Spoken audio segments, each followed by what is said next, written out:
Bienvenidos a Negocios de Otro Planeta, el podcast de Miguel Ángel Ruiz.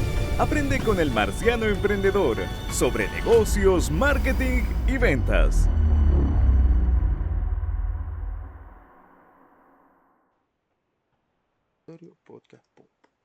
Hola, ¿cómo están? Sean todos muy bienvenidos a un nuevo capítulo de Negocios de Otro Planeta. Estamos en la serie de Neuromarketing, soy Miguel Ángel Ruiz, su presentador. Y hoy día tenemos una experiencia muy interesante desde una universidad que tiene un laboratorio que hacen investigaciones y han desarrollado hoy día avances tecnológicos tremendos, así que estoy muy contento de este capítulo. Y antes de presentar al invitado, en España hay algunos sectores que tienen unos apellidos que desde Latinoamérica no sé pronunciar. ¿Me puedes explicar, por favor, cómo se pronuncia bien tu apellido para no equivocarme? Bueno, lo primero, muchas gracias por la invitación, Miguel. Mi apellido se llama Guixeres. Gixeres, Tiene tela, perfecto. sí, sí. No sabemos muy bien el origen de mi familia, pero sí, sí. Estoy acostumbrado a que me lo pronuncien de mil maneras diferentes. Y Sí, me imagino. el segundo también es provinciale, o sea que tengo dos apellidos característicos, digamos, ¿no? Sí, debe ser muy fácil para ti salir al extranjero y tener que deletrearle esto a una persona de Estados Unidos o de Inglaterra. No, maravilloso. Facilísimo, facilísimo, imagínate.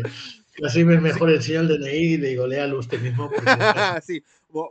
Tome, acá está, no te lo voy a Sí, sí, deletrear en inglés. Así que exactamente. Jaime, bienvenido, muchas gracias por estar acá. Muchas gracias. Oye, partamos por la base. Tengo acá tu máster y tu PhD, pero no tengo qué estudiaste de primero. ¿Cuál fue tu primera carrera? Muy bien. Pues yo estudié ingeniería industrial con Ajá. especialidad en electrónica automática y luego ya, bueno, pues luego ya me picó mucho el tema de ingeniería biomédica, sobre todo por un profesor que tuve, que siempre hablo de él, que se llama José María Ferrero, que es una de las primeras personas en España que se sacó las dos carreras, la de medicina y la de ingeniería. Mente brillante, imagínate. Y este hombre me metió en el cuerpo esa combinación de ingeniería y biomedicina y entender un poco los procesos del ser humano y ahí me metí a hacer el máster de ingeniero biomédico y luego ya me hice el doctorado. O sea que ese fue un poco mi recorrido de educación. Creo que hemos tenido también otros invitados que partieron desde la electrónica y uno mira y dice, en un principio, a primeras uno mira y dice, no entiendo qué hace la electrónica en temas de medicina o neurociencia aplicada. Y claro, cuando uno entiende, por ejemplo, que un electroencefalograma mide actividad cerebral eléctrica y que son sensores que miden la electricidad del córtex, uno empieza a tomarle sentido a decir, oye, sí, es pertinente que este tipo de ingeniería estén a la par junto con la neurociencia y la medicina y estén involucrados, ¿no? Totalmente, totalmente. Es más, es verdad que es un tema de debate que realmente no hay como tal una titulación de base de neuromarketing, ¿no? Sino que en neuromarketing hemos llegado mucha gente de diferentes sitios, ¿no? Gente Total. más de marketing, yo que doy clase en algún máster, pues mucho psicólogo, por ejemplo, gente de ciencias sociales, pero también hay algunos ingenieros, digo algunos porque no es la mayoría, porque Mm. por desgracia en el campo de la ingeniería aún no está muy introducido el neuromarketing, pero es verdad que en el marketing, hoy lo hablaremos, tiene un componente muy elevado de innovación tecnológica, con lo cual Total. ingenieros que sepamos de tecnologías van a ser fundamentales en todo este aspecto durante los próximos años.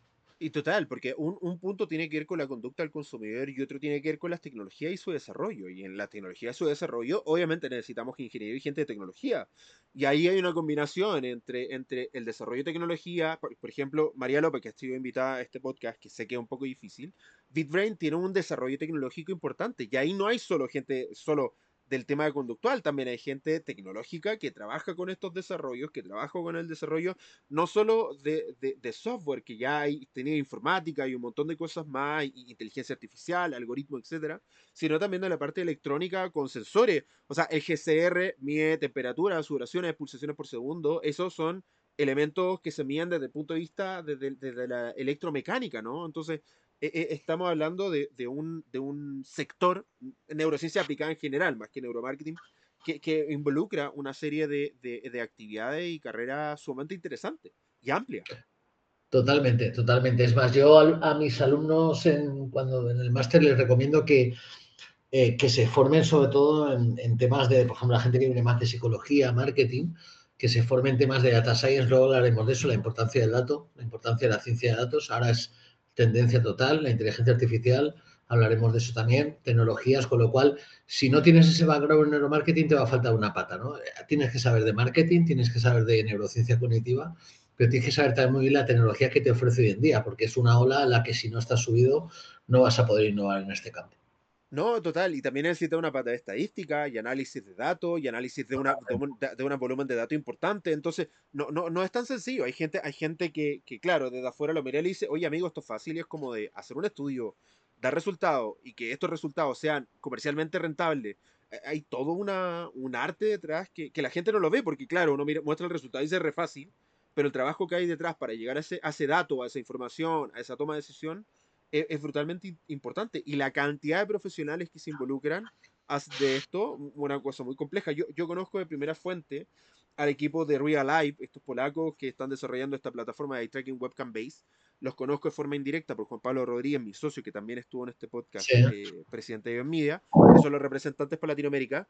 Y cuando uno mira, dice, ahí hay dos partes, una parte tecnológica, técnica, desarrollo, algoritmo, informático, o sea, es un equipo muy complejo, muy complejo.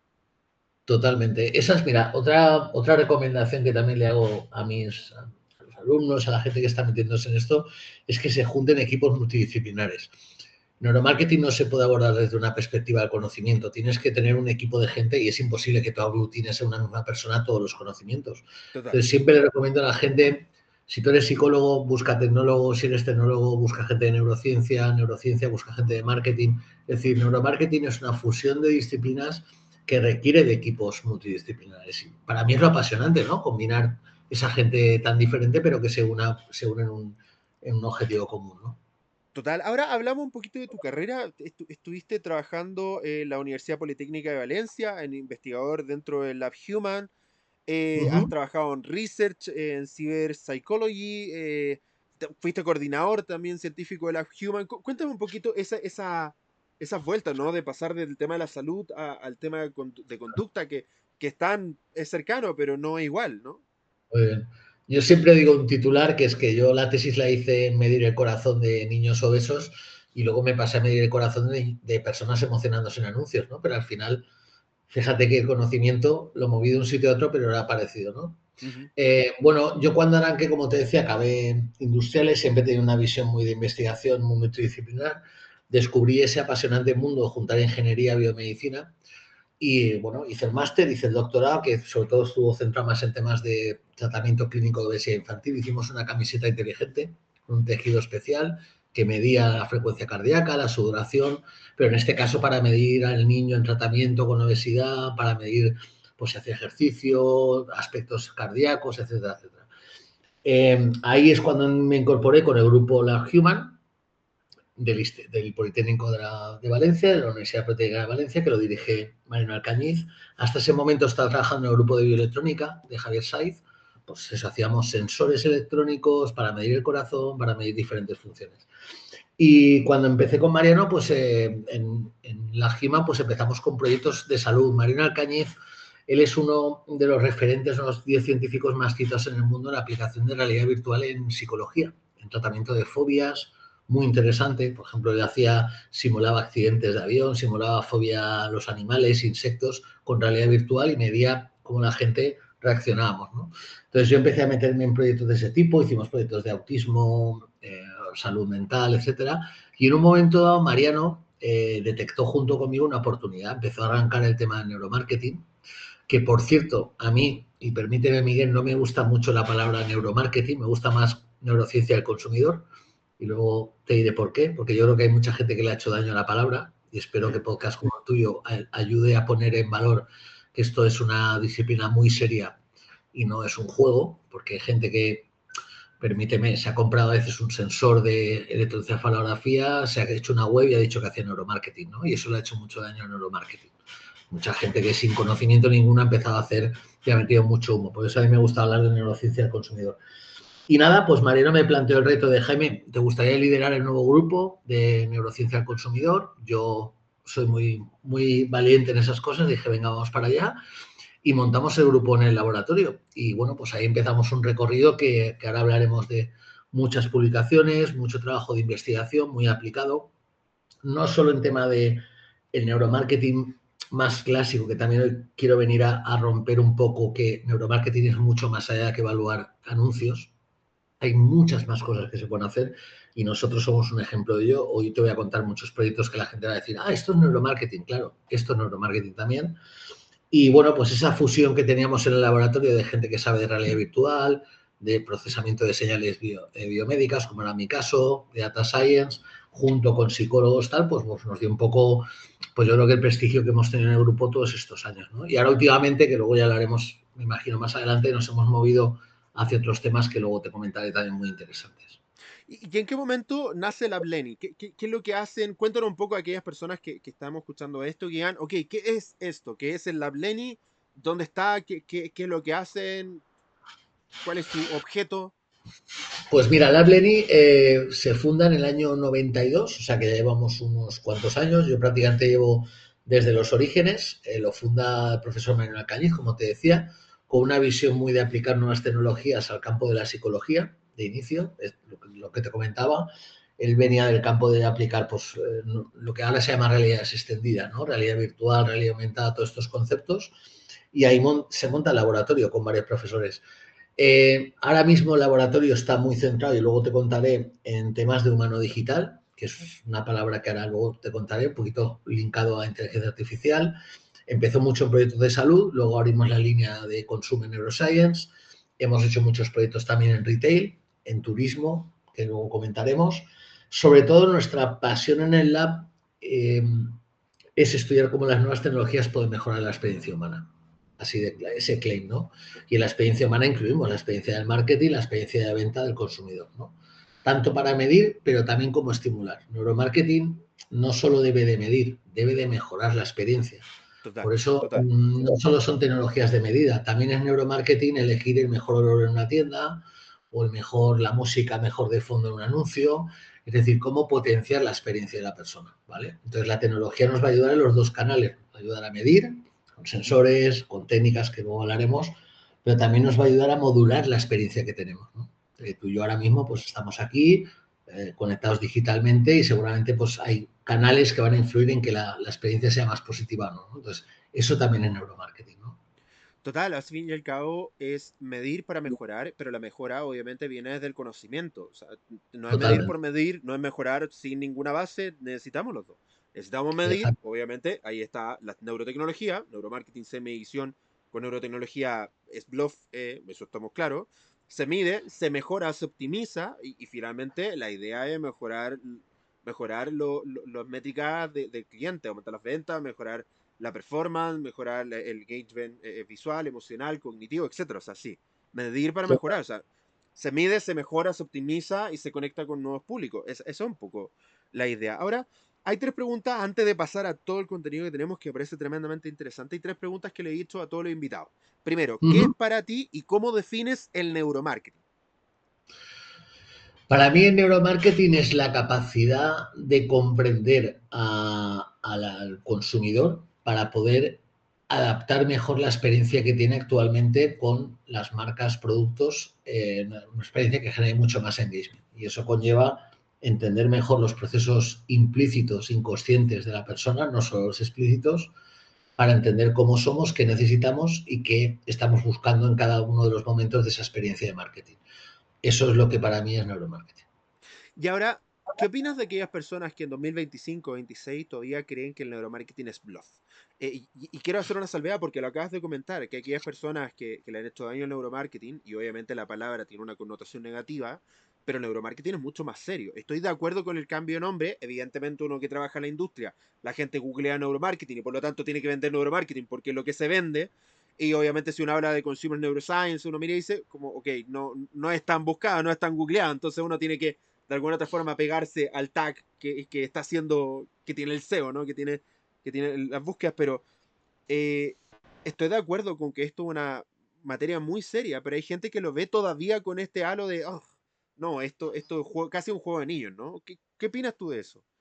Bueno, a ver, yo lo que opino es que hacemos neuromarketing desde que empezó el marketing, realmente. Lo que pasa es que no sabíamos que estábamos haciendo neuromarketing, ¿no? Pero cuando ya hace muchos años las marcas tenían claro que la influencia del color en el marketing, la influencia del sonido, del audio, la publicidad, Eso ya era neuromarketing, lo que pasa es que era sin un fundamento muy teórico, ¿no? Lo que nos ha permitido en los últimos 20, 30 años de neurociencia y de medición es ponerle datos a ese neuromarketing, ¿no? Yo creo que el neuromarketing lo que tiene que hacer es, digamos, asentarse en unas bases de gente con rigor científico, gente que sabe lo que tú estás haciendo hoy, entrevistando a gente que lleva muchos años trabajando. Y luego también hay una cosa muy importante, que el neuromarketing no es la gallina de los huevos de oro. El neuromarketing no es el botón de la compra, ¿no? Que yo he tenido muchos casos, no te voy a decir negativos, pero de gente que ha venido a nuestro laboratorio pensando que le iba a decir cómo tenía que ganar millones de euros o cómo tenía que hacer esto, ¿no? O que incluso el dato, bueno, bien, pero yo quiero que me digas ya directamente qué tengo que hacer. No, el marketing es ciencia y la ciencia tiene evidencias, cosas que no salen, cosas que salen, ¿no? Entonces creo que hace falta gente con rigor que digamos, esto es así, esto no es así, esto no es como tú querrías escuchar que fuera, ¿no? Entonces yo creo que por eso hace falta gente con rigor, que aplique métodos científicos, con innovación, por supuesto, pero no vender un humo excesivo, ¿no? Porque es una disciplina que está empezando, porque para ser ciencia, tener 20, 30 años de existencia es muy poco, pero que yo creo que es imparable y lo que vamos a ver en los próximos años va a ser espectacular. O sea, yo creo que el neuromarketing va a ser una de las disciplinas que más para mí va a despegar, ¿no? Total, y ahora, ¿cómo un empresario, un emprendedor que nos escucha, podría aplicar el neuromarketing en su negocio para mejorar la performance de su marketing, ventas, publicidad, etcétera? Claro. A ver, yo creo que hay muchos canales. Lo primero que tendría que hacer es informarse bien en podcasts como el tuyo o en webs de internet, en gente que le ofrezca una seguridad de ofrecerle servicios de neuromarketing con rigor. Eso es lo primero. Yo ahí, evidentemente, vengo de la universidad, propondría que se asesoraran, que miraran trabajos científicos, papers para informarse. Pero en neuromarketing se puede aplicar ya en muchos casos. Nosotros hemos hecho evaluación de webs para neurodiseñar la web que tenga un mejor impacto. Te puede valer en tu publicidad, te puede valer en cómo te diriges a tu audiencia. Y no tienes por qué poner siempre sensores en la cabeza, que es otra que yo digo. No tienes por qué hacer siempre encefalografía. Neuromarketing también es analizar los gestos faciales, por ejemplo. Neuromarketing también es usar la voz, que ahora luego hablaremos de eso, señales muy fáciles de medir hoy en día para entender cómo tu consumidor reacciona con tu marca. Neuromarketing es trabajar en tu tienda cómo debe ser la experiencia digital que doy en mi tienda y cómo adaptar los contenidos que ofrezco cuando la gente entra en mi tienda. Eso es neuromarketing también. Eso se puede hacer desde proyectos muy complejos que nosotros hemos hecho, pero también se pueden hacer proyectos muy alcanzables para un cliente muy cercano, incluso una pequeña pyme puede hacer neuromarketing también. Total, de hecho, hoy día los precios permiten que una mediana empresa que tenga un flujo de dinero constante no se complique la vida y pueda hacer un estudio.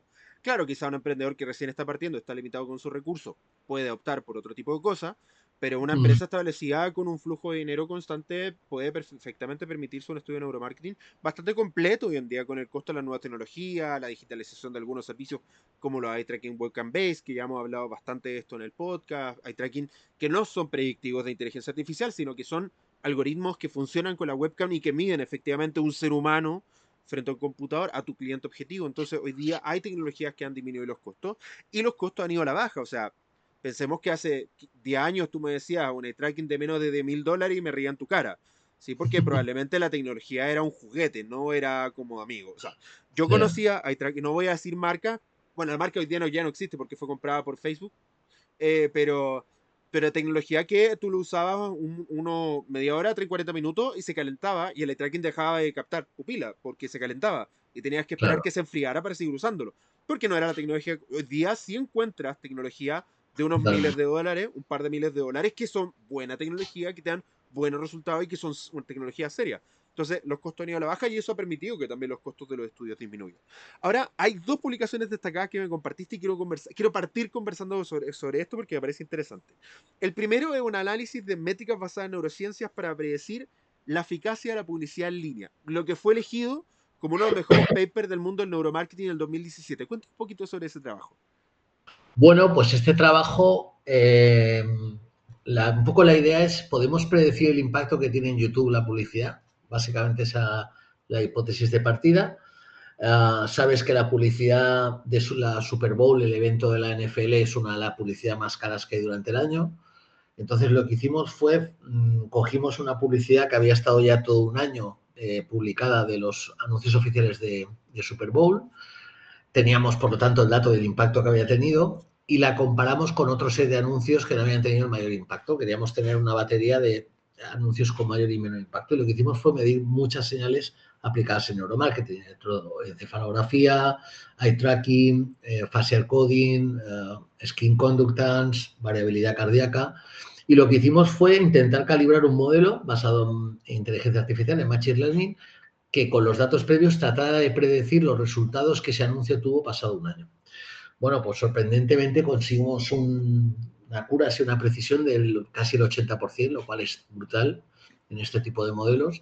De manera que lo que demostramos es que a partir de aquí un anuncio que viéramos viendo las reacciones inconscientes de la gente ante ese anuncio, podíamos predecir el impacto que iba a tener un año vista a nivel de visitas en YouTube.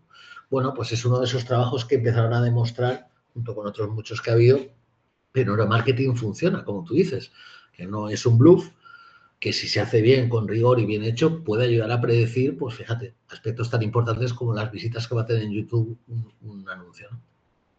Total, y al fin y al cabo, obviamente, a mayor presencia, mayor posibilidades de compra y a la larga eso beneficia a la empresa, ¿no? O sea, yo no conozco, yo como persona de marketing, no conozco un espacio publicitario más caro que el Super Bowl. No, yo no sé de un espacio Yo donde tampoco. un segundo creo que cuesta $1.000.000, si mal no me equivoco, la última vez fue, o sea, Desde luego, tú y yo tenemos difícil ahí poner un anuncio, me parece, ¿eh? Sí, los costes que tiene. no, imagínate, y lanza un anuncio de 30 segundos, ya son $30 millones solo para aparecer una vez y uno mira y dice como amigo. Eso es Es mucha tremendo, plata, ¿no? es Sí, es tremendo, es mucha plata. tremendo. Y Sí, sí. creo que fue el último dato. No sé si fue el último 2023, pero uno de los últimos que he leído que era $1.000.000 el segundo. Puede que haya ido creciendo eso, es claro. Pues es Por lo tremendo. tanto, si estamos dispuestos a gastar ese nivel de presupuesto, obviamente hacer un estudio de unos par de miles de dólares no debería ser un problema, ¿no? Si va a invertir Esto tanto. esto es muy sorprendente. Yo, por ejemplo, hay otro campo de análisis que hemos hecho muy interesante que se llama NeuroWeb, que es una línea de producto que lanzamos, que era neuroevaluar la web de las marcas para ver si tienen impacto. Eso es neuromarketing, ¿no? Una de las sorpresas que tuve hace 10, 12 años, cuando empecé a montar el grupo, vino no voy a decir el nombre, pero vino una gran multinacional de telecomunicaciones, una de las tres más grandes del mundo, y cuando yo les pregunté, oye, ¿habéis analizado vuestra web con eye tracking o con señales? Se miraron la cara a todos como diciendo, pues creo que no. Y yo me quedé sorprendido porque dijo una empresa que puede facturar cientos y cientos de millones de euros y no ha hecho un estudio de si esta web está funcionando bien a nivel del diseño, si es comprensible, si no. Bueno, a partir de ahí nos vino esta idea de neuroevaluar las webs, porque es un aspecto súper interesante y es tu cartel de presentación en el día al mundo online, ¿no? Entonces, bueno, por ponerte un ejemplo que tú decías, ¿no? Ese desconocimiento hace que no entendamos que el neuromarketing es totalmente, vamos, se puede aplicar y por costes es manejable perfectamente. Mira, en estos momentos, mientras estamos grabando esto, tengo una negociación con uno de los canales más importantes de Chile. Obviamente, de aquí a que se publique esto, o el estudio ya fue o no fue. Sí, así que no lo sabemos porque en el momento en que esto se estrene, ya la negociación ya fue. Pero lo interesante es que ellos tienen una aplicación. Hoy día estos canales, los canales tradicionales de televisión abierta, ¿no? De señal abierta, tienen un posicionamiento bien interesante y desarrollaron una cantidad de productos digitales importantes, aplicaciones para ver tus teleseries, clips, escenas, capítulos, etcétera. Y es primera vez en su historia, después de ser uno de los canales más importantes, hoy día creo que uno de los canales mejores posicionados de televisión abierta, es primera vez que están interesados en medir la web, o sea, en su aplicación, y si es muy complejo usarla. Y es como de, amigo, ¿cuántos años tiene su aplicación en el mercado y recién a esta altura de la vida es como, es fácil utilizar nuestra aplicación y es como de, Sí, recién se increíble. interesan en eso, no debería ser desde la concepción de la aplicación, si es fácil utilizarlo o no. Y de hecho, hay dos lineamientos de estudios que estábamos conversando con esta, espero, no se me va a salir el nombre del canal, no puedo decir el nombre del canal. Eh, Está cuán difícil utilizarle en una serie de tareas que quieren, como ver un capítulo de X serie, etcétera.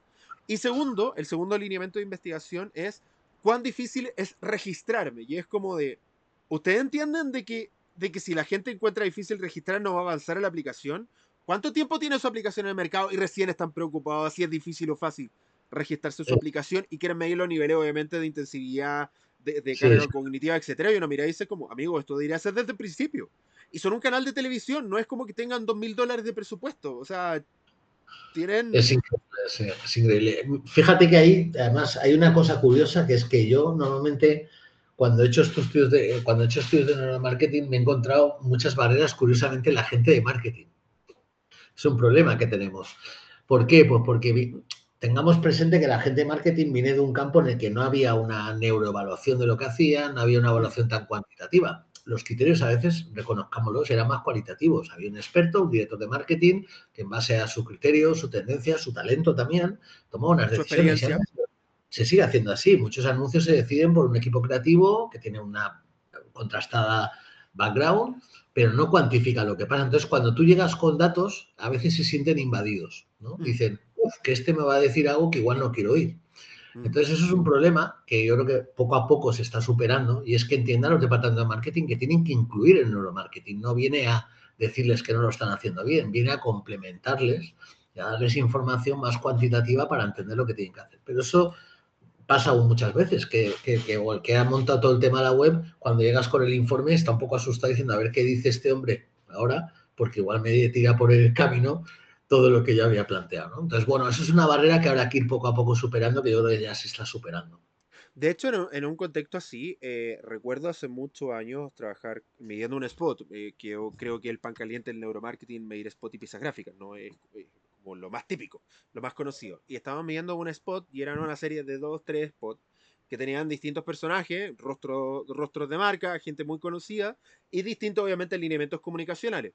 Y era curioso que el que más querían utilizar, porque les parecía muy divertido el comercial, y el comercial buscaba ser gracioso, el impacto emocional era diametralmente distinto. De hecho, la gente se enojaba y sentía pena. Y era como entre pena y tristeza. Y ellos querían buscar felicidad. Y, era como, y al fin y al cabo, no es decirle, sabes que tu campaña es pésima. Es decirle, tú quieres provocar felicidad. Este no es el camino. Los otros dos Efectivamente. sí. Este no es camino. No tiene que ver con que si eres bueno o malo. Tiene que ver con que quieres provocar algo. Yo estoy midiendo si lo provoca. Y este es el camino menos apto para provocarlo. Estos dos spots sí lo son, y de hecho fue tanto así que el lanzamiento de esa campaña fue premiado por EFI de efectividad. Estos premios de publicidad, midiendo la efectividad de la campaña, la pregunta es si hubieran elegido el otro camino. ¿Hubiera sido tan efectivo o hubiera sido un fracaso rotundo? Simplemente porque querían, su intención era provocar A y provocaban B. O sea, quiero que la gente se sienta, que se muera de la risa con mi comercial, que sea divertido, y la gente odia el comercial y se sienten tristes en las partes que deberían ser jocosos. Y uno mira y dice, amigo, estás en el riel, pero contrario, o sea, total, no, no estás provocando lo que quieras. Entonces, claro, yo creo que puede funcionar contrastado con esto es lo que dice el cerebro de la gente, la emoción de la gente, es un contraste necesario, porque si no, jugar quizás tal vez por ahí funcione, en marketing con los presupuestos que tenemos hoy día y con la competencia que hoy día existe, es complejo. Totalmente. Mira, yo también tuve un caso de los primeros que tuve, claro, yo venía, imagínate, del mundo científico, ciencia, todo muy exacto. Hicimos un estudio para una campaña de marketing de un equipo de fútbol muy importante, no puedo decir el nombre, y me acuerdo que vino el director de marketing cuando hacíamos los resultados y cuando vio los resultados me dijo, Jaime, perdona, para un momento. Esto no puede salir así, tiene que salir más alto, este valor y este. Y dije, ¿cómo? ¿Cómo? Claro, imagínate, venía del mundo ciencia. Digo, a ver, sale el valor que sale. Yo no voy a mentir ni a decir lo que no es, ¿no? Entonces, esto también es un aspecto muy importante. Por eso te digo que ahí es donde hay gente que ha hecho daño, ¿no? Hay gente que ha cedido y al final ha dicho lo que el otro quería oír para que me pagues por el informe. Ahí es donde estamos haciendo daño. El neuromarketing tiene que decir lo que sale en base a lo que dices tú para mejorar y aportar valor.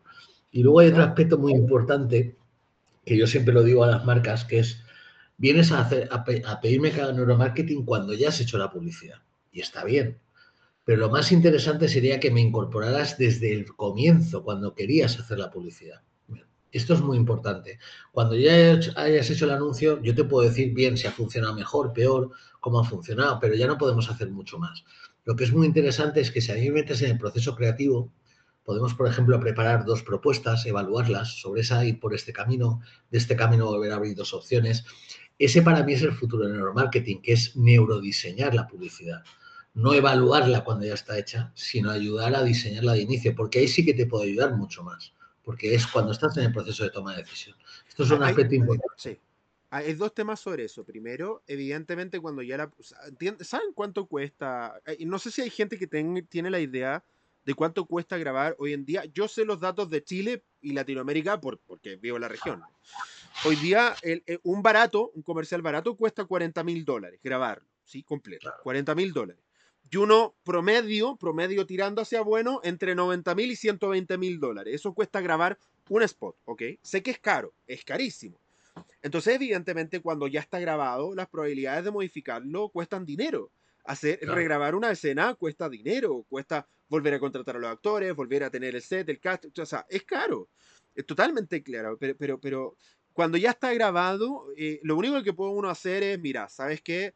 De la performance de esto, estos segundos generan impacto negativo, elimínalo y reduces el tiempo, disminuyendo el costo de pagar un horario prime de un spot de 30 segundos, 27 segundos, 25 segundos, te ahorro 5 segundos y mejora un poco la performance. Pero más allá de eso, ¿qué te voy a decir? ¿Sabes Claro. que está todo mal, regrabarlo completo? Que es distinto, estoy de acuerdo en el pretest, cuando estamos conceptualizando la campaña, y ahí podemos medir todo, el nombre, los insights, los alineamientos, y podemos ir Totalmente, modificando sobre la marcha. Estoy totalmente de acuerdo, me totalmente. encantaría que las marcas normalmente me llamen desde la concepción. Normalmente a nosotros nos llaman como, hola, la campaña fue un fracaso frutal. ¿Me puedes decir por qué? O sea, yo tengo que hacer un análisis post-mortem, ¿sí? Exactamente. En Es la que ahí es campaña muy ya murió, fue un claro. fracaso. ¿Por qué fue un fracaso? Y es como de, fue un fracaso porque no me contrataste desde el inicio, está claro. O sea, porque tengo que hacer Totalmente. un análisis post-mortem, si podríamos estar desde la concepción de la creatividad, de cualquier cosa, de la web, de la aplicación, de la campaña. Estoy totalmente de acuerdo con eso, pero es difícil. Por lo menos en la mentalidad latinoamericana es difícil. Totalmente. Eh, y de hecho, lo que te estoy comentando, tengo dos clientes con los cuales estoy negociando en este momento. Uno para ver la performance de la aplicación que ya existe en el mercado y ya está hace años. Y la otra de una campaña que ya se grabó y que ahora, después de grabada, dicen, oye, no sé si esto está bueno, midámoslo.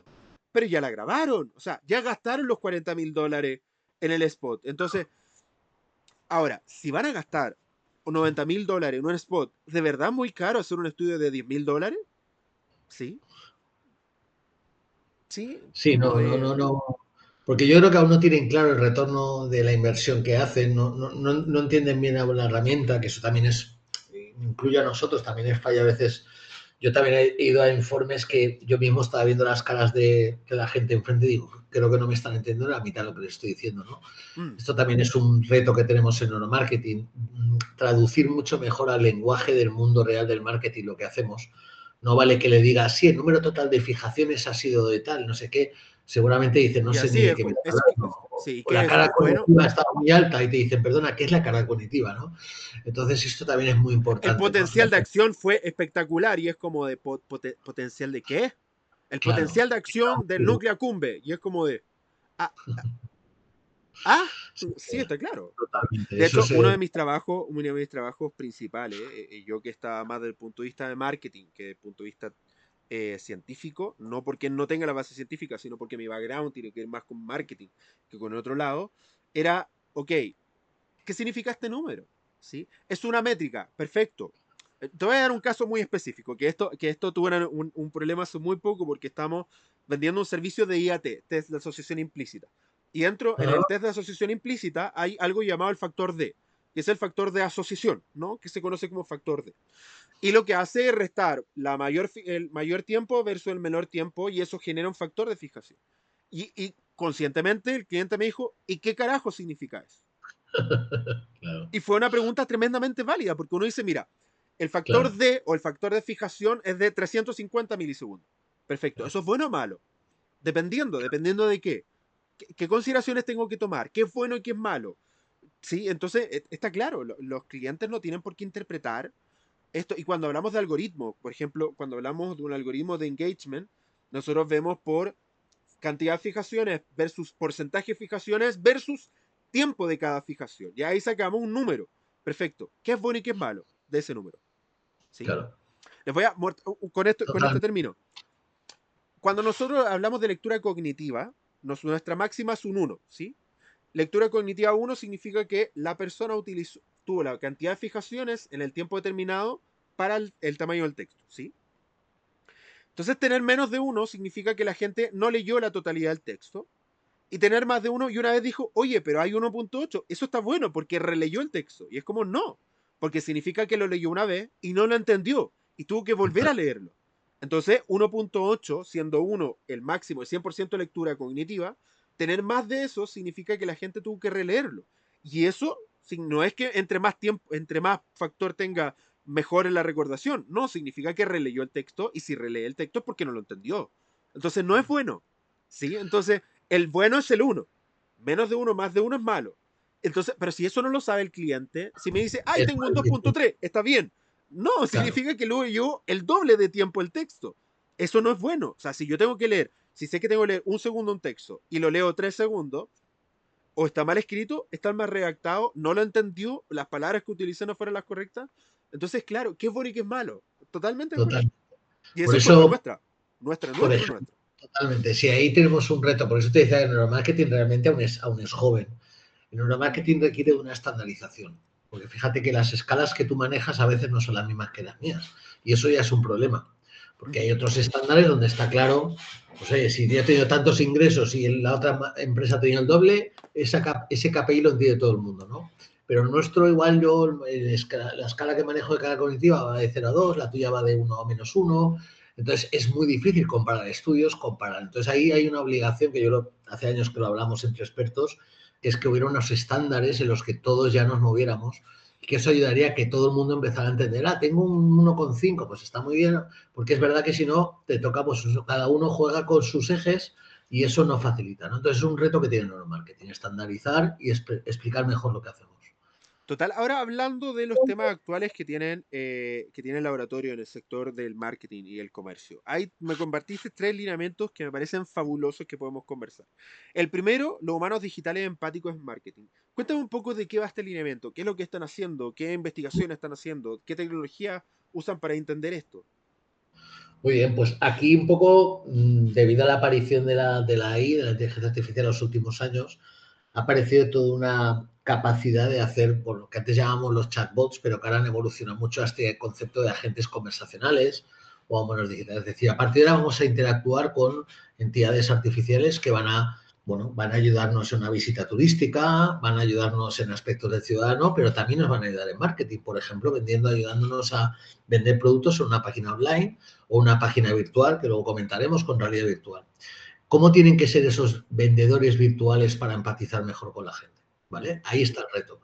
Entonces, nosotros estamos trabajando pues, con modelos como puede ser que tiene ahora mismo OpenAI, ChatGPT o Cloud o este tipo de modelos para dotarles de una capa de empatía. Es decir, es puro neuromarketing, que él sepa quién tengo delante de mí, que analizando, por ejemplo, mi interacción con él, la voz, mis gestos, sepa si me está gustando o no la conversación, conozca quién soy y adapte el mensaje. Ni más ni menos es lo que hacemos el ser humano.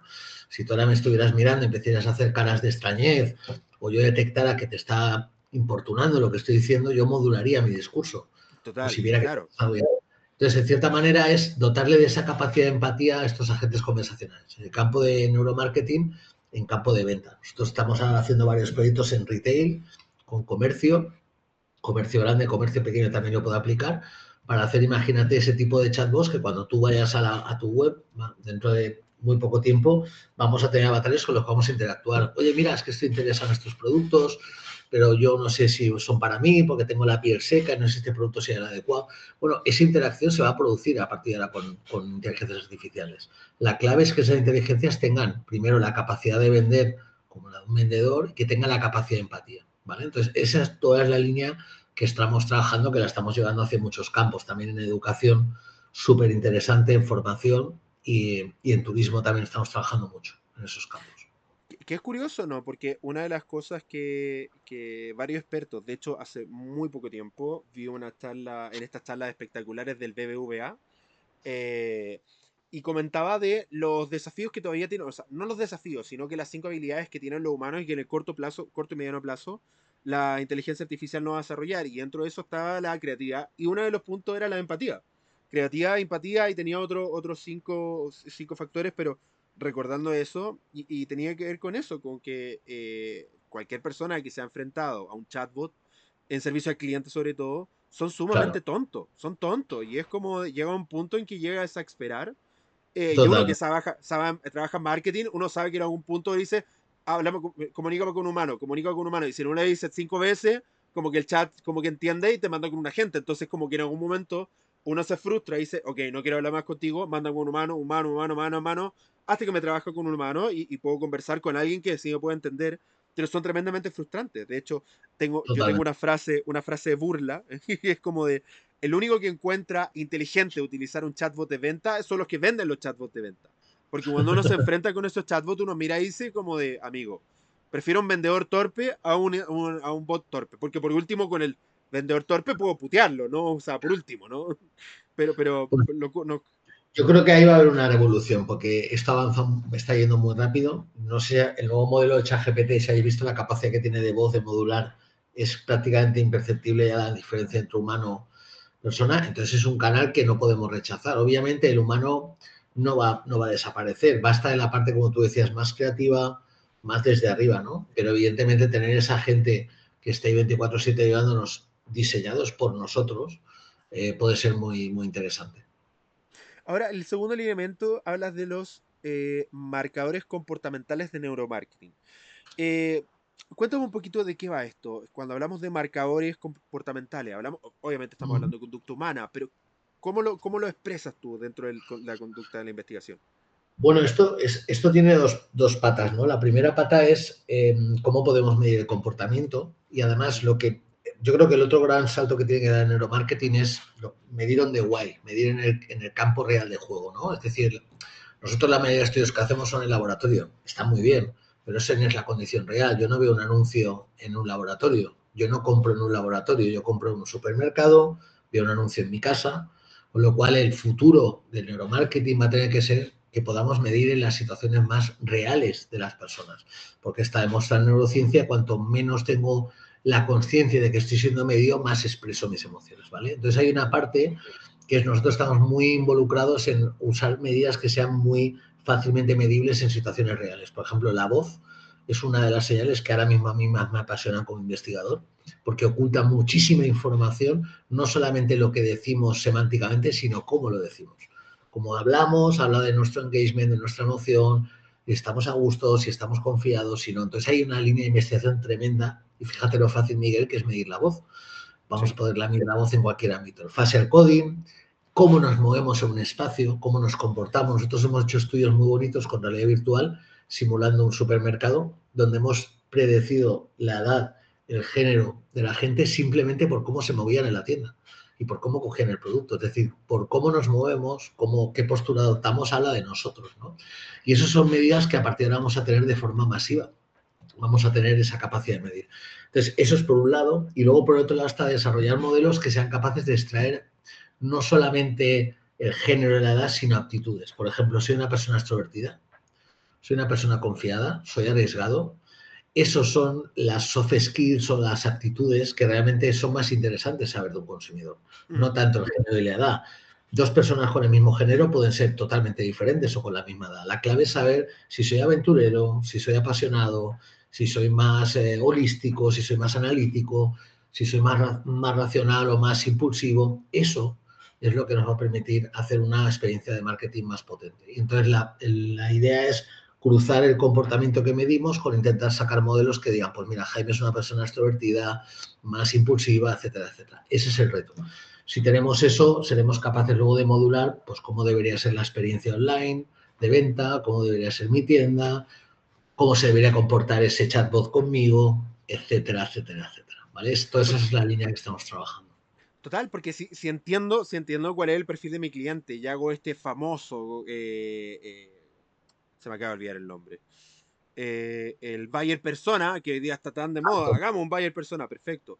Y no sé si ustedes saben cómo funciona un buyer persona. Se juntan gente de la empresa y dice cómo es su cliente, y entre lo que su gente cree que es su cliente versus el cliente real, en mi caso, no sé si ustedes tienen experiencia distinta, pero normalmente el buyer persona ideal versus el real no, no, normalmente no conversan, ¿no? De hecho, Totalmente. yo cuando hago esto, yo siempre digo, partamos por los vendedores, porque los vendedores son los que conocen realmente al cliente cara a cara. El gerente de marketing, yo he estado, esto es una realidad, sí. No sé si tiene una experiencia distinta, pero una realidad. Yo he estado con gerentes de marketing de grandes empresas que me dicen, no tengo la menor idea de quién me compra. Y es como de, pero si eres una multinacional, ¿cómo no? ¿Cómo es posible, no? Esto. Sí, ¿Cómo no sí. sabes quién? ¿Cómo haces campaña? ¿Cómo haces experiencia? ¿Cómo creas tiendas si no sabes quién te... Es que no tengo el tiempo para saber quién me compra y es como de... ¿Y para qué te pagan entonces si eres gerente de marketing? ¿Sí? La Totalmente. base de ser gerente de marketing debería saber quién carajo y quién te compra y crear ¿Sabes, todo en relación a eso.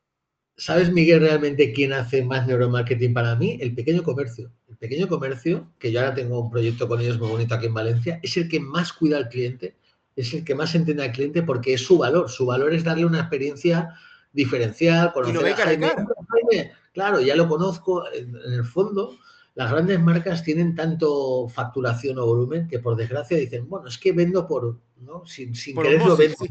Por osmosis, Exacto. por movimiento, sí, por Entonces, bueno, yo volumen. creo que hay un trabajo también de mirar al pequeño comercio porque hay un claro ejemplo de neuromarketing implícito, ¿no? Total, porque al fin y al cabo ellos lo ven cara a cara. O sea, el que tiene real Claro, contacto no es el gerente de la gran multinacional, es el emprendedor con una tienda y que el mismo dueño de la tienda a veces atiende y que por lo tanto lo ve cara a cara, conoce. De hecho, por eso mismo siempre trabajo con los vendedores en las multinacionales, porque es como, amigo, ¿quién realmente conoce al cliente? ¿El vendedor o el gerente general?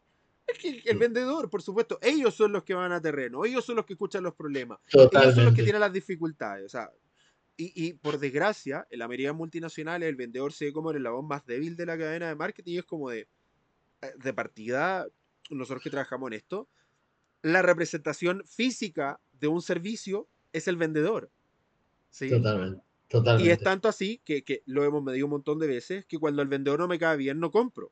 Entonces, el Totalmente. vendedor No, es, no, es importantísimo, una importantísimo. mala experiencia puede hacer que esa marca ya la deseche para el futuro porque queda impresa en mi cerebro y ya no tenemos ahí mucho ya que hacer con ¿Sí? ese comprador.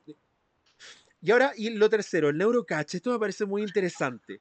¿Cómo, Esto ya cómo, es cómo hablamos? ¿Cómo hablamos rizar del el diseño de billete, no? O sea, Pues nada, mira, esto fue la serendipia, no sé, hace unos 8 años el Banco de España vino a la Politécnica buscando grupos de innovación en diferentes campos y estaban buscando un grupo que supiera medir la percepción de las personas. Entonces dieron con nosotros, empezamos a hablar. Yo me acuerdo cuando me reuní con ellos que digo, no sé qué quieren hablar con nosotros, no sé qué les podemos aportar. Pero bueno, la conversación fue muy bonita porque me enseñaron el billete, 1 euro, y me dijeron, Jaime, esto no sé si lo sabes, pero esto es un producto. Esto ok, cuesta dinero, esto se fabrica, esto tiene marketing. sí, Entonces necesitamos grupos que nos ayudéis a saber cómo se percibe el dinero. Y básicamente eso fue Neurocas, un recorrido, llevamos con ellos 8 años, con el Banco de España, ya tenemos 2 patentes, estamos trabajando ahora con el Banco Central Europeo y otros bancos, estamos muy contentos. Y bueno, básicamente lo que hacemos es medir qué percepción tiene la gente del dinero, pero a nivel de seguridad, pero también a nivel hedónico. Es decir, como hacemos un estudio normal, que es decir, cómo miro el diseño de un billete, si me gusta, si me identifico con él. Tengamos en cuenta que el dinero es un elemento identificativo de un país, con lo cual si me siento identificado con ese diseño, si no, ahora por ejemplo, pues en el euro estamos rediseñando un nuevo billete, estamos ayudándoles con esa parte. Y es apasionante porque nos ha abierto un campo que yo desconocía y que, bueno, estamos hablando con fabricantes de billetes, es un mundo, claro, es un producto también y que tiene un marketing, tiene una comunicación y tiene un diseño, ¿no? Entonces ahí estamos trabajando con ellos desde hace ya, pues eso, unos 8 años y muy contentos, la verdad. yo lo Un único que ejemplo de... conocía, total, yo lo único que conocía de la industria de los billetes es que Australia y Nueva Zelanda son líderes en tecnología de billetes, estos billetes inmortales, ¿no? Versus los billetes antiguos de papel que se dañaban, se desgastaban y estos billetes que tú los puedes Exacto. apretar, romper, que Y son... con polímero, con un material ya diferente, ¿no? Eso es lo único que yo sé que ellos son líderes en eso, porque finalmente los primeros bancos que implementaron esta tecnología, que tecnología, por ejemplo, que después se aplicó en Chile, o sea, nuestro billete antiguo era, tú lo después de un tiempo se abrían, se partían, se rompían, y era muy común verlo así, y estos nuevos billetes que tenemos son irrompibles, te mostraría Totalmente. uno, pero nunca tengo efectivo, así que no funciona, tengo todo Sí, siempre en dinero plástico que es como, no es lo sí, mejor, no es sí. lo más recomendable en el mundo del neuromarketing, ¿ah? Si quieren salir y ahorrar dinero ya en dinero efectivo. Es mucho más fácil ahorrar Exacto, dinero sí, sí, sí, efectivo sí. que el Y dinero para plástico, viajar pero y para todo, el dinero efectivo sigue siendo muy interesante. Sí, sí. sí, es lo mejor para controlar. Si queréis controlar tu gasto, dinero efectivo funciona mucho mejor que el plástico. Oye, Totalmente. no quiero dejar pasar esto, pero una de las cosas que estábamos conversando que no tocamos directamente era sobre la innovación aplicada al ciudadano, ya estas nuevas ciudades inteligentes. ¿Cómo vamos esto? Yo estoy de acuerdo, de hecho también lo conversamos con Javier Ruiz de Goli, ¿no? De cómo entender al ciudadano en una ciudad, cómo interpreta y vive la ciudad, ¿no? Cómo utiliza los espacios públicos. ¿Qué es lo que están haciendo desde su punto de vista con el laboratorio? Pues mira, ahora que, por cierto, se me ha olvidado decirte, ya sabes que yo vivo en Valencia y bueno, sabes lo que ha pasado en Valencia y me gustaría pues lanzar desde aquí el mensaje de ánimo para todos porque no están siendo momentos fáciles para todos los que estamos aquí. Lo recuerdo. Eh, pero bueno, los valencianos somos gente muy para adelante, como decimos, y saldremos de esta. Entonces, pues mira, por ejemplo, ahora estábamos hablando en Valencia, va a haber un clúster, va a haber una especie de consorcio central en Citiverso, todo este nuevo concepto de cómo las ciudades inteligentes pueden ayudar al ciudadano. Y nosotros ahí vamos a participar en el sentido de lo que hablábamos antes, ¿no? De generar primero una capa de medición comportamental para entender mucho mejor qué es lo que está pasando en mi ciudad y poder dar servicio. También el marketing va a beneficiarse de ese aspecto. Es decir, si ahora mismo hay una tendencia en la que la gente en mi ciudad está demandando más un tipo de producto o un tipo de servicio, yo puedo adaptar mi mensaje, mi discurso, incluso mi stock, mis productos, mis tiendas, deben de adaptarse a lo que tengo. Si ahora mismo tengo un perfil mayoritario porque tengo más una visita de turistas de un ámbito o de otro, también mi marketing, mi promoción puede variar. Entonces, todo eso es compartir información entre todos los estamentos de una ciudad, que es un poco lo que se dice el Citiverso, para que entendiendo eso, la oferta turística, de comercio de esa ciudad se adapte a los perfiles. Te lo digo en el enfoque de marketing, ¿no? Esto mismo lo queremos llevar también a temas de salud mental, de turismo. Bueno, en todos los campos tener esa información compartida va a ser muy interesante. Ese es el nuevo neuromarketing que yo te decía antes, que no es ya solo neuromarketing poner un sensor de electroencefalografía y medir un anuncio. Neuromarketing también es entender que esta semana tengo más un perfil anglosajón en la ciudad que me está demandando un tipo de producto, con lo cual mi publicidad estática o mis tiendas o mi offering se transforma. Eso, por ejemplo, Miguel, es neuromarketing también. Y creo que es hacia donde tenemos que ir, ¿no? No solamente medir en el laboratorio, que también, sino ir más allá, ¿no? Ir a la ciudad, ir al entorno real y medir. Ahí estamos un poco trabajando, pues eso, todo el tema de Citiverso. Total, de hecho, hace el 2017-18, si mal no me equivoco, nosotros hicimos la primera investigación a nivel latinoamericano de medición de impactos de publicidad en vía pública. Lo hicimos en versión peatón automovilista y fue una marca que nos dijo, oye, el 30% de nuestro presupuesto anual de publicidad se va a vía pública y nunca lo habíamos medido. Y cuando miramos los ceros fue como de, amigo, ¿sabes cuántos ceros hay acá? ¿Sabes cuántos ceros hay acá para nunca haberlos medido? Es que estoy, no te puedo creer. O sea, yo no podría dormir tranquilo después de saber cuánto dinero se gasta en esto sin nunca haberlo Totalmente. medido. Y de hecho fue increíble porque no solo hablábamos de el formato, los tipos de formatos que funcionan más en peatón que automovilista, sino también la taxonomía de la comunicación, ¿no? De cuáles son los mejores mensajes. Espérame, ¿una imagen de producto con un texto funciona o solo la imagen? ¿O solo el texto? ¿Cuánto texto es bueno? ¿Cuánto texto lo mira? ¿En carretera, en autopista y en ciudad, en calle de ciudad? ¿Cuáles son Totalmente. las diferencias? Y eso por primera vez lo medimos y fue espectacular. Los resultados fueron tremendos. Tanto Hay un así, campo muy interesante, Miguel, que no quiero dejar de sin que la audiencia escuche un término que se llama dale, dale. digital, que además yo creo que soy una de las personas que más empecé a hablar de ese término hace unos 10 años, que es esa combinación de físico y digital, ¿vale? Digital, ¿vale? De physical and digital viene ese concepto. Si lo ponéis en internet, digital, ya os van a salir muchas cosas. El neuromarketing va a tener un campo tremendo de aplicación en digital. Te voy a poner un ejemplo muy claro. ¿Sabes las nuevas gafas que están saliendo, tipo las Apple Vision Pro? Son gafas que vamos a llevar por la calle y que van a Un aumentar los paréntesis, tiempos. un paréntesis. Las gafas de Apple tienen eye tracking porque Apple compró SMI. Entonces, esas gafas vienen con eye tracking incorporado, por si no lo sabía. Exactamente, Por si no lo exactamente, sabía. totalmente. No sabía que tenían SMI, la verdad. Sabía que tenían eye tracking, pero no sabía que No, lo tenían. compraron. Apple compró a SMI Y Facebook, a través de Oculus, compró iTribe. iTribe, estos daneses Sí, suecos, sí, no, sí, los daneses. conocía. Sí, SMI hemos tenido la tecnología suya en un cave que tenemos de la virtual, lo teníamos. Y, bueno, lo que te decía, a partir de ahora, cuando entremos en una tienda de Zara, por ejemplo, igual, o una tienda de retail, vamos a tener un canal digital en nuestros ojos. Y la parte potente es que tú vas a poder ver dos personas mirando el mismo producto, no van a por qué tener que ver la misma información. Esto es lo que va a ser brutal para el neuromarketing. Imagínate la potencia. Cuando tú me decías esta empresa que se gasta muchos ceros en publicidad estática, todos vemos lo mismo. Pero es que ahora vamos a poder ver cada uno lo que queramos que cada uno vea. Y fíjate el neuromarketing la importancia que va a tener en entender qué le pongo a Miguel, qué le pongo a Jaime, qué le pongo a María, cuando esté mirando un producto, por ejemplo, en una tienda. Entonces, fíjate la potencia y el trabajo, lo digo por motivar a la gente que nos esté escuchando, que quiera centrarse en el neuromarketing, el tremendo trabajo que va a haber para modelar ese nuevo canal digital que va a haber pues cuando visitemos un destino turístico, cuando vayamos a una tienda, cuando estemos en un museo, etcétera, etcétera, etcétera. Entonces, bueno, es un campo que a mí me apasiona, ¿eh? Siempre voy y lo cuento porque me apasiona. De hecho, ¿alguien ha visto alguna? Esta es una película súper poco conocida de Tom Cruise, pero ¿alguien vio Minority Report? En Minority Total, Report, eso ellos total, miraban a través de la vista y todas las publicidades cambiaban dependiendo del totalmente, Minority total, Report 2.0, sí, sí. Lo cual exactamente. también da nervio, por el nivel de control que pueden tener sobre nosotros, pero costos-beneficios, ¿no? Yo siempre digo que al final es exactamente, la relación coste-beneficio. O sea, al final tenemos una mejor experiencia y me filtras y entiendes mis necesidades y me das un servicio, yo por lo menos voy a aceptar. Ya, evidentemente habrá que dejarle a la gente libertad de que elija sí o no, pero yo desde luego aceptaré tener ese canal. Ahora, última pregunta, y con esto cerramos el capítulo que estaba espectacular y he aprendido muchísimo.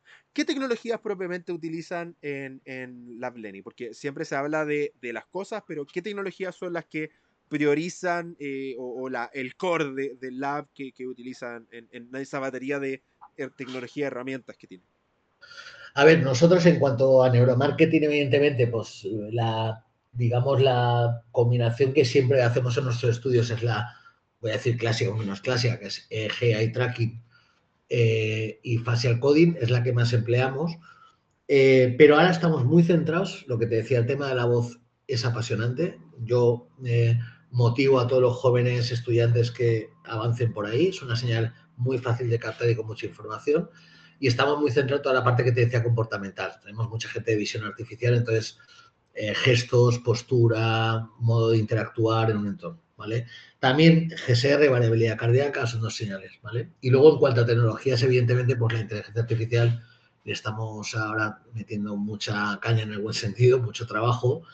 Y luego nuestras tecnologías que no hemos podido hablar mucho, pero que es realidad virtual, realidad mixta, realidad aumentada, que para nosotros es ese paradigma que llevamos toda la vida trabajando y que creemos que, bueno, el ejemplo que te he puesto de las gafas de realidad mixta va en esa línea, ¿no? Entonces, bueno, en eso en el lab llevamos muchos años. Por eso te decía que en neuromarketing no solamente es medir y estimular, ¿no? Creo que en estimulación va a haber muchas cosas para hacer. No quiero dejar pasar esta pregunta, pero sabemos que hoy día la inteligencia artificial está permeando toda la industria de una forma apabullante.